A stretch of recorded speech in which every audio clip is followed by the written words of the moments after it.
हारने वाले हमेशा असफलता के डर के बारे में सोचते हैं, लेकिन जीतने वाले हमेशा सफलता के पुरस्कार के बारे में सोचते हैं।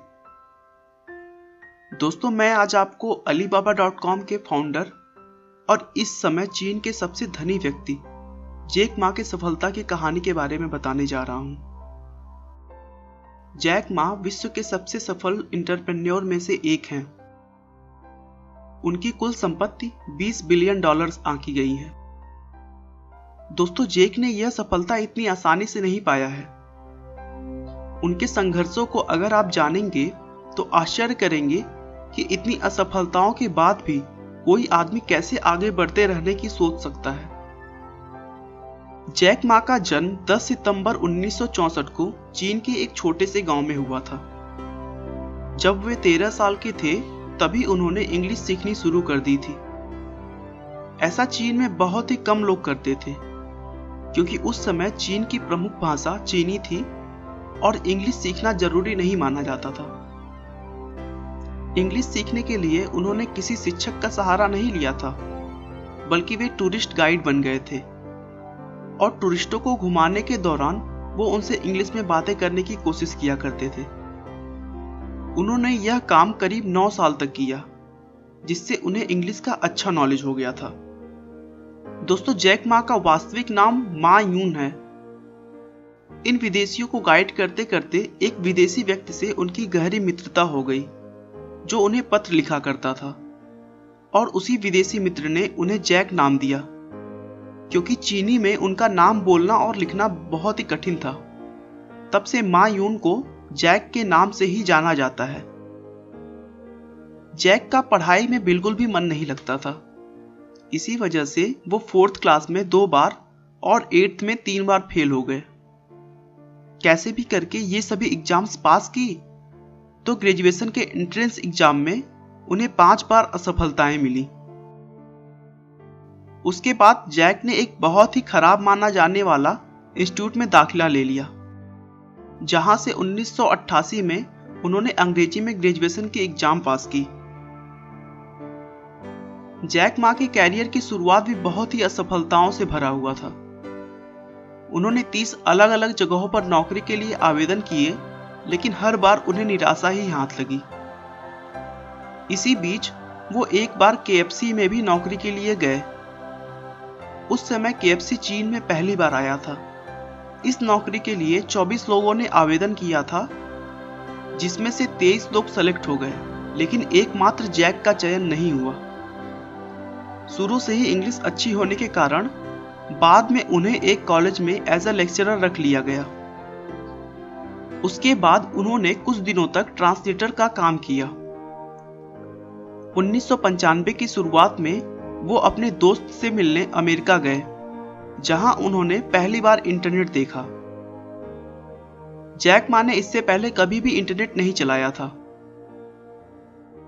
जैक ने जब पहली बार इंटरनेट चलाया तो उन्होंने बियर शब्द खोजा। उन्हें बियर से संबंधित बहुत सी जानकारियां अलग अलग देशों से प्राप्त हुई, लेकिन वो यह देखकर चौंक गए कि उस सर्च में चीन का नाम कहीं भी नहीं था। फिर उन्होंने चीन के बारे में सामान्य जानकारियां ढूंढने की कोशिश की, लेकिन फिर उन्होंने पाया कि चीन की कोई सामान्य जानकारी भी इंटरनेट पर उपलब्ध नहीं थी। जैक को इंटरनेट में एक अच्छा अपॉर्चुनिटी दिखाई दे रहा था, जिसके बाद जैक ने इंटरनेट से ही जुड़ी हुई किसी काम को करने का सोचा। उन्होंने थोड़ा और रिसर्च किया और फिर अपने देश के छोटे बड़े व्यवसाय को इंटरनेट से जोड़ने के लिए अपने फ्रेंड्स के साथ मिलकर एक वेबसाइट बनाई, जिसका नाम चाइना येलो पेज था। कॉन्सेप्ट अच्छा होने के बावजूद उन्हें चीन में इसके लिए फंडिंग नहीं मिल पाई, जिसके कारण उन्हें इसे भी बंद करना पड़ा। दोस्तों, इतने असफलताओं के बाद तो शायद ही कोई होगा जो आगे फिर और कुछ करना चाहेगा, लेकिन नहीं। जैक ने अपनी पुरानी कमियों को ध्यान में रखते हुए अपने वाइफ और 20 लोगों के साथ मिलकर उसी कॉन्सेप्ट के साथ फिर से एक नया वेबसाइट बनाया, जिसका नाम Alibaba.com था।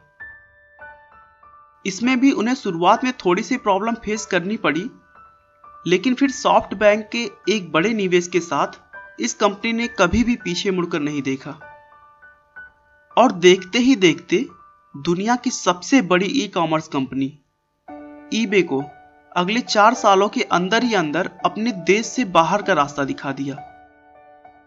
जैक मा आज दुनिया के रिचेस्ट पर्सन में गिने जाते हैं। उनकी कुल संपत्ति $20 बिलियन से भी ज्यादा है। दोस्तों, अलीबाबा की नेटवर्क फेसबुक से भी कहीं ज्यादा है और जितना कमाई अमेजॉन और ईबे मिलकर करती हैं, उससे ज्यादा जैक की कंपनी अकेले करती है। दोस्तों, हमें असफलताओं से घबराना नहीं चाहिए, बल्कि उसका समझदारी के साथ मुकाबला करना चाहिए, क्योंकि वक्त हमेशा एक सा नहीं होता है। अगर आपकी जिंदगी में अभी छांव है तो इंतजार करिए, सफलता की किरण आपकी जिंदगी को भी रोशन करेगी। दोस्तों, किसी काम में असफलता मिलने पर हताश न हो। असफलता तो आपको ज्यादा समझदारी से उसी काम को दोबारा करने का मौका देती है। आपका बहुमूल्य समय देने के लिए बहुत बहुत धन्यवाद। इस वीडियो को लाइक करके आप हमारा मनोबल बढ़ा सकते हैं। मैं हर रोज एक नई इंस्पिरेशनल और मोटिवेशनल वीडियो के साथ आता हूं। दोस्तों, अगर आप हमारे वीडियो को मिस नहीं करना चाहते तो कृपया चैनल को सब्सक्राइब कर लें। आपको यह कहानी कैसी लगी हमें कमेंट करके जरूर बताएं। धन्यवाद।